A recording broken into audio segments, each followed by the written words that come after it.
From the UCLA Labor Center and KPFK, this is Rework. I'm Veena Hampapur. And I'm Saba Waheed. The criminal justice system implies justice, but laws and sentences aren't always fairly distributed. And in today's political climate, there's a prominent narrative of bad immigrants who don't deserve to be here, even after they've, quote, done their time. This isn't new. It's a part of a much longer history of criminalizing immigrants and refugees in the United States. And it raises the question, who deserves a second chance?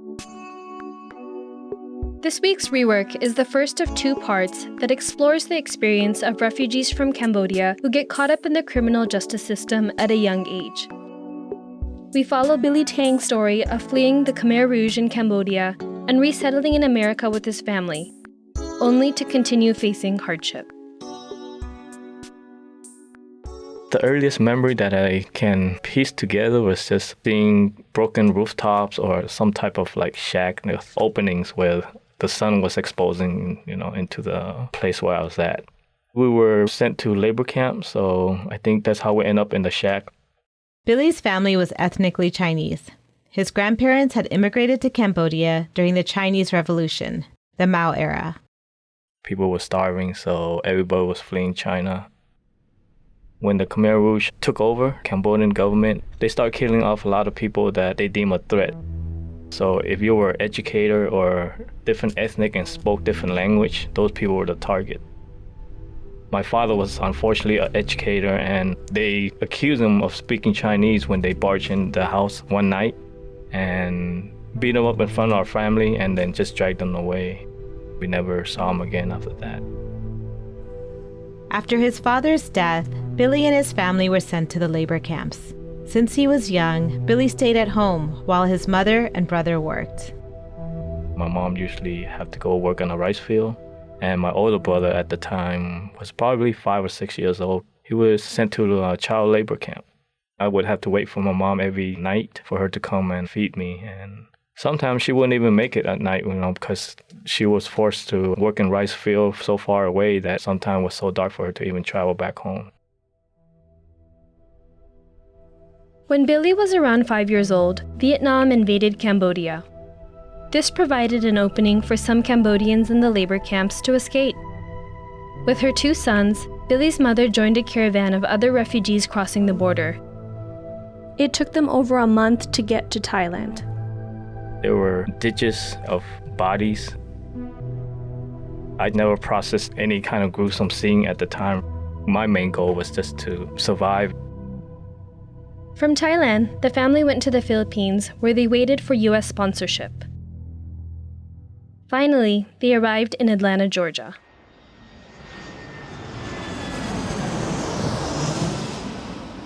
The first day of school, I thought that they were going to take me away from my family again, so I do remember just crying that first day. And everything else was pretty foreign to me. I still didn't understand what was going on at the time. Billy's mother met his stepfather, and together they moved to San Diego.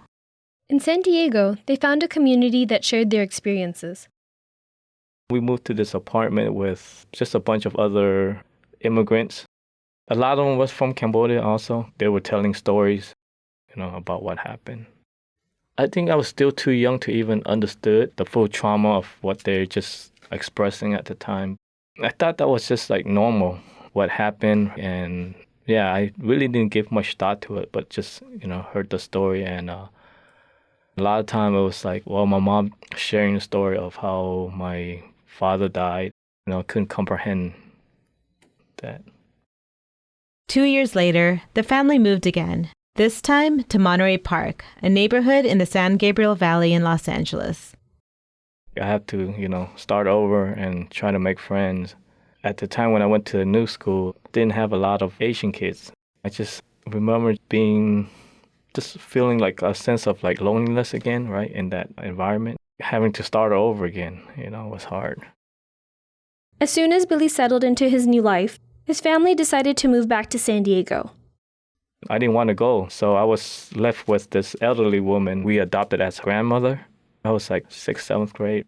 I was fine with not going with them. I just wanted to have like that stability. And at that time, start making bad choices already. One of the kids like, hey, let's steal food because we didn't have the money to pay for it. The fear of being looked at like I was, I don't know, maybe weak, overcame the fear of doing what's right. After we succeeded, I remember we bragged to other kids. And then there was more like a reassuring feedback from other kids. It was that feeling of exhilarating, right? I did get caught later on. The elderly woman talked my mom into like, he just didn't have money to pay for it, right? So that's why he did what he did. And so I didn't, get the whooping that I thought I was going to get. That ended that shoplifting era. Around the same time, Billy's brother joined a gang and ran away from home. A feeling that was all too familiar washed over him. I was looked up to him, like tag along and just, I view him as an older brother and as a role model, or somebody that was going to guide me through life. So when he ran away, I felt that sense of loneliness again. Like, oh, I got left out, or I got, somewhat abandoned, when he ran away and I was left home. Billy shifted his energies towards his studies and did quite well. But when he got to high school, he started to struggle again. Freshman year is more like I hung out with kids hanging out, in donut shops or just hanging out, And I started smoking. Gradually, I went from hanging out to ditching school to drinking and then the gang life. Pretty much most people that I knew was in the gang. Within the gang, I felt that sense of belonging. A lot of us came from a background that was traumatizing. We were just all like broken and just wanted to find comfort in each other. I felt that sense of embrace, that sense of acceptance and approval.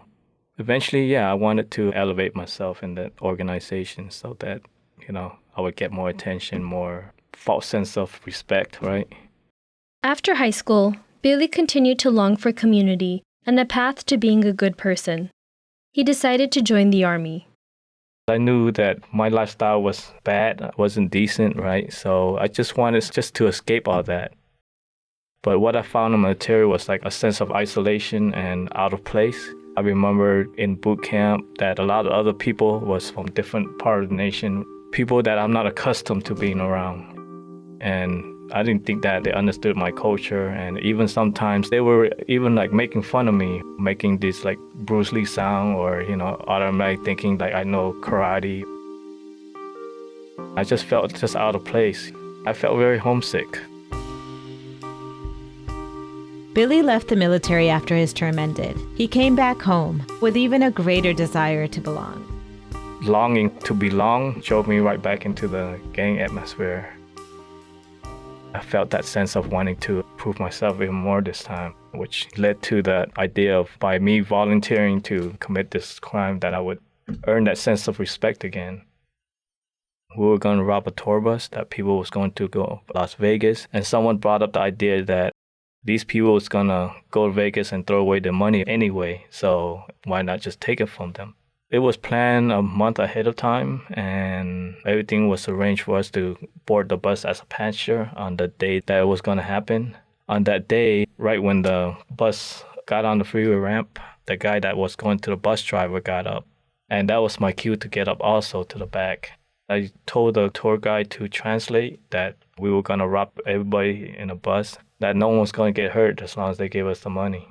The whole ordeal lasted for approximately 10 minutes. Everything had gone according to the plan. They got away and went to hide in a warehouse. But later, one of Billy's partners went out to get food and was stopped by the police. They showed up at the warehouse with a search warrant. They were questioning us for hours and hours. Eventually, they brought us to the sheriff department and booked us in. I remember asking for a phone call, but then again, I didn't really want to call anybody also because, who can I call? Billy waited in county jail for his trial. I spent 18 months in the gang module where, I guess, of having everything stripped away, metaphorically and literally. They had racial riots. They had people sharpening metal objects to make weapons. People getting attacked while they're in line. Being in cells where we don't get to see the sun for a period of months. Being in an environment where it's overcrowded. It's a 4-man cell, but usually there's always 6 or 7 people in the cell. Being in an environment where when the toilet is flooded, we often have to sleep in that condition for several days before they even try to come and fix the toilet. Once the light is out, you see mice running around on the floor. That condition of being involved in a violent situation and witnessing a lot of abuse of power. Oftentimes the fear is, if the sheriff cuffs you up and bring you to a room, you're going to get beat up and you'll be lucky if you survive that.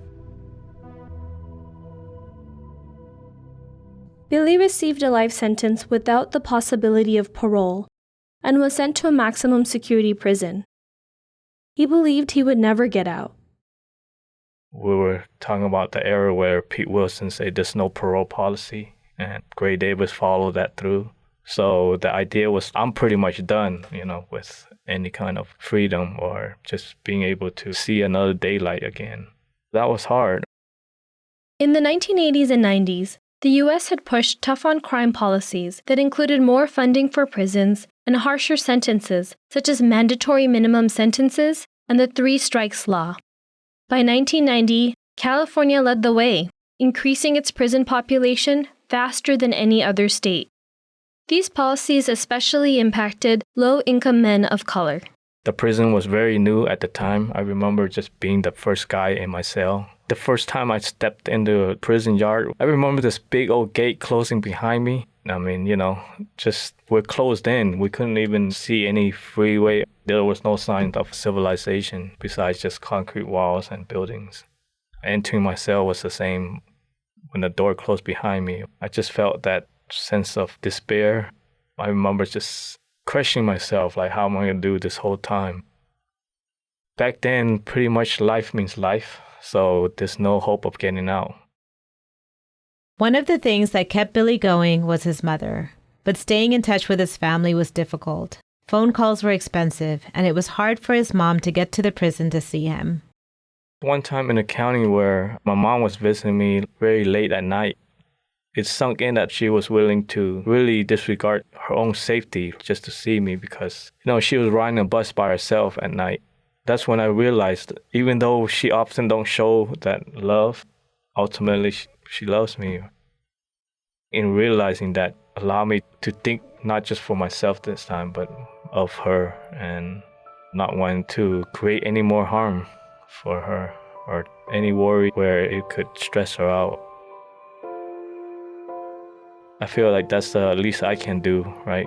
Since I can't, I guess, be the son that she expected me to be.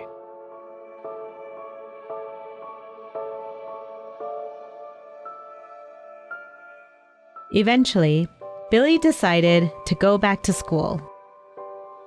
There was a college program. I remember just trying to get into one of the programs where all the books and everything was paid for, but then being a life inmate, you weren't high priority on the list because you weren't getting out anytime soon. So the program went to people that had a chance of re-entering society in the next years or a couple of years. Being a lifer was just like we didn't have that kind of priority. We were able to fill out the grant for just to cover the tuitions, but we still had to pay for our books. But I would just ask people to borrow the books from them, and I would buy maybe 1 or 2 books and kind of do a trade. I did that for 4 years. I think that really helped a lot. My first class was sociology and just learning about, I guess, the social environment as a whole and not just looking at everything in a microscopic vision like I used to. For me, that really expanded my mind as far as just looking at things in a different angle and diversifying my whole thought process. And gradually, I just took classes that are more stimulating to the mind, philosophy or critical thinking, right? That challenge my way of thinking, how everyone exists in society. Billy received an associate's degree, but he wasn't done with learning. Gradually, I started taking a lot of self-help programs.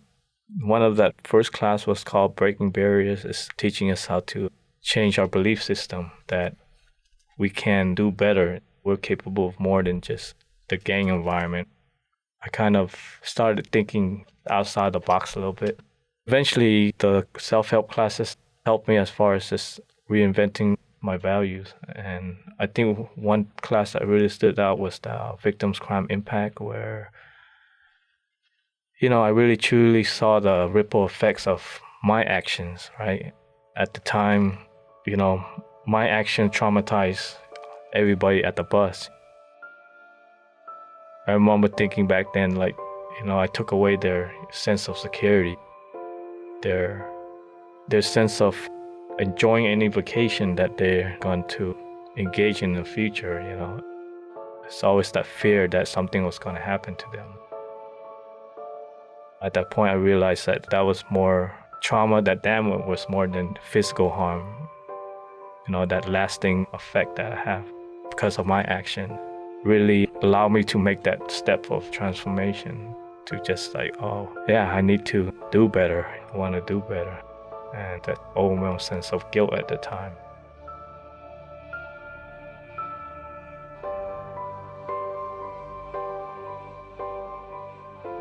One day, Billy saw a notice for a Buddhist service being held at the prison.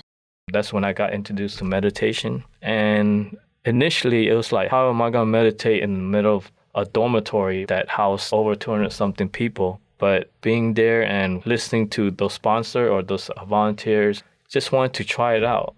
I think I set myself 5 minutes, then all right, I could do more. So I started gradually increasing the time to 10, 15, 20, 30 minutes.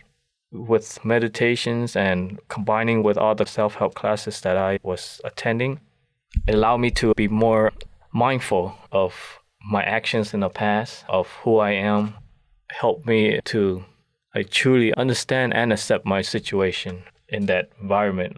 I put myself there. My actions created the situation where I was at the time.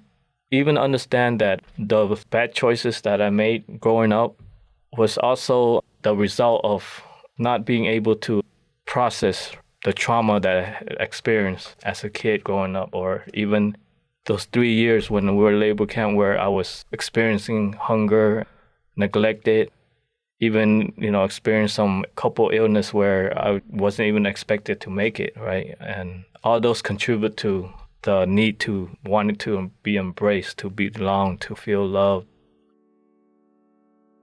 All those contribute to decisions in my life.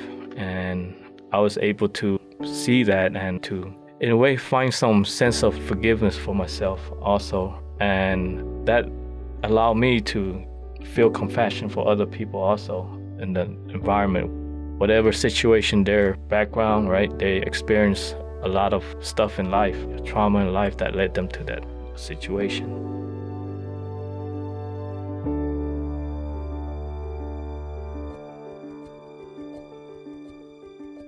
In the early 2000s, California's prisons were so severely overcrowded, the U.S. Supreme Court deemed them cruel and unusual punishment. The state began to make a series of reforms that reversed previous policies. Billy started to hear about other people with life sentences getting parole, so he decided to petition, and he was granted parole in 2016. All of these positive changes that he was making in his life were paying off. After 21 years in prison, Billy was finally going to be free.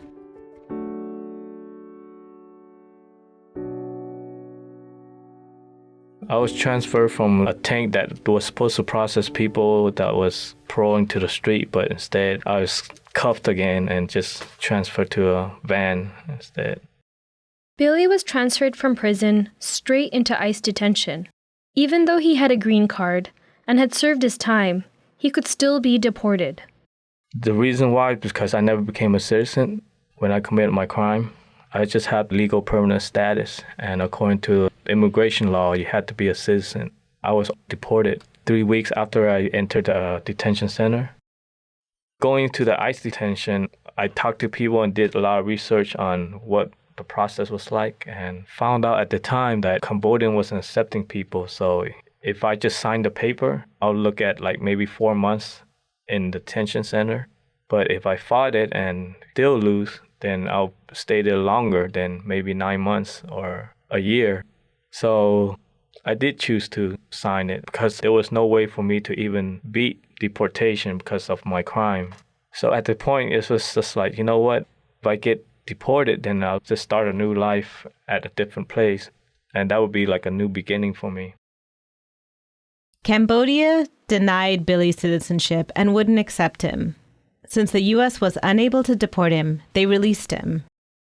When I re-entered back into society, I wanted to be more involved with community, so I joined several nonprofit organizations for re-entry. And for 1.5 years, I was in the process of just trying to obtain a job, right, and learn what I can.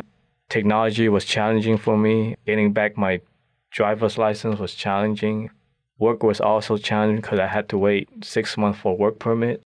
Everything combined was obstacles, but I had my freedom, right? So, yeah, I'd rather have these obstacles in front of me any day versus being in prison. I was grateful just to have a second chance. The world had changed, and Billy was adapting. He was piecing his life back together. But then, in October of 2017, ICE took him again. The Trump administration decided to enforce the deportation orders of anyone who had committed a crime. Billy had survived the 1990s tough-on-crime era, but was now being dragged into the war on immigrants. He was flown across the country to 6 different detention facilities. The second round of detention was especially hard.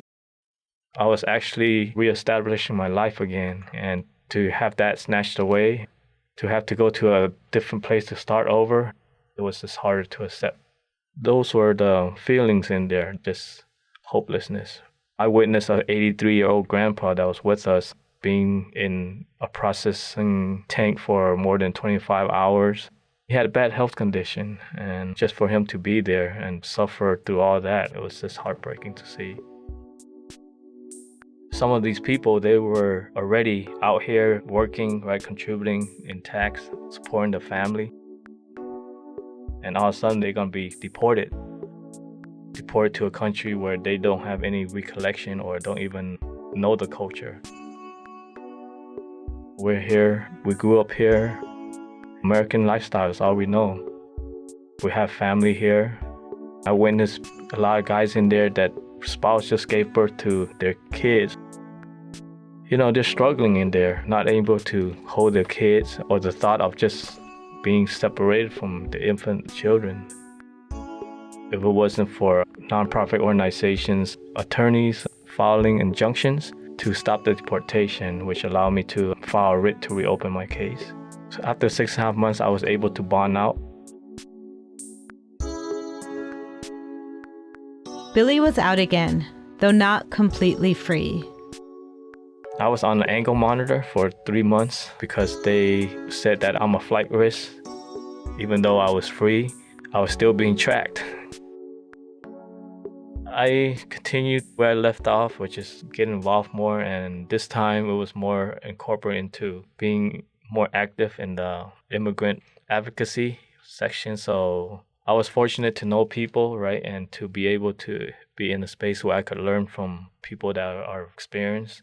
Yeah, just going out there, sharing my stories, encourage others to share there as well, and continue, with the meditation practice to continue to network with people, participate in workshops that teach me about organizing or networking. All those was very new to me. Someone suggested that Billy petition for a pardon. For him, it was a long shot, but so was getting paroled on a life sentence.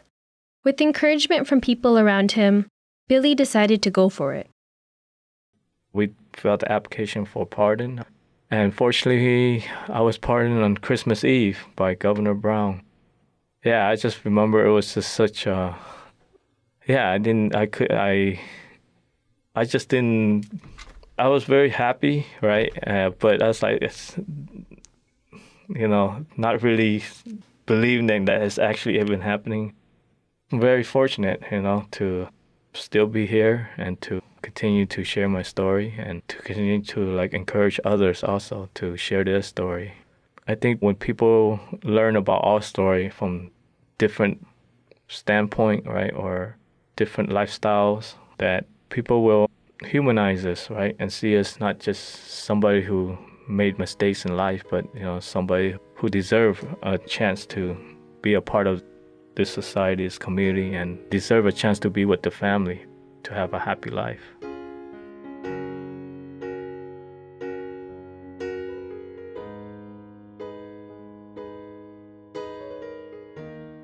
On his way to the radio station to record this interview with us, Billy got an email from the Electricians Union, IBEW. He had just been accepted into their competitive training program, the first step into a stable career in construction.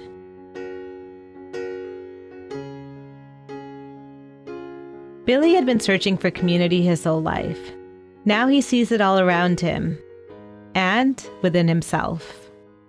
I have this understanding now, right? I know now, right, that my mom loves me and the family love is there. So yeah, it's been amazing for me just to be able to be there for them, to be able to physically be together on holidays, right? Not just through phones. My whole outlook now is just that appreciation for life, for every little things, right, that I used to take for granted.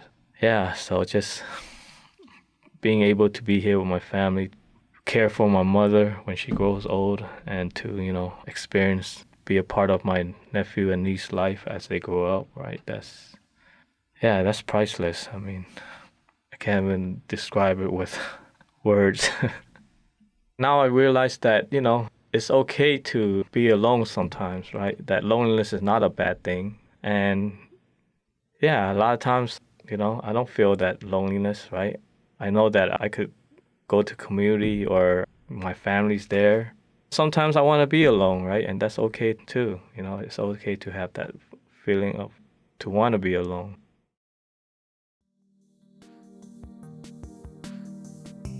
A special thanks to Billy Taing for sharing his story. Stay tuned for our next episode, which will be part 2 of our mini-series on Cambodian refugees caught up in the criminal justice system. You're listening to Rework, a program of the UCLA Labor Center and KPFK. This week's show was produced by Saba Wahid, Vina Hampapur, Amy Zoe, and Pam Gwen. Editing by Vina Hampapur and D'Angelo Jones. Subscribe to Rework Radio on Apple, Spotify, or Google. Visit our website at reworkradio.org or Facebook at /Rework Radio. You can also find us on Twitter and Instagram at rework_radio. Till next time, rethink, rework.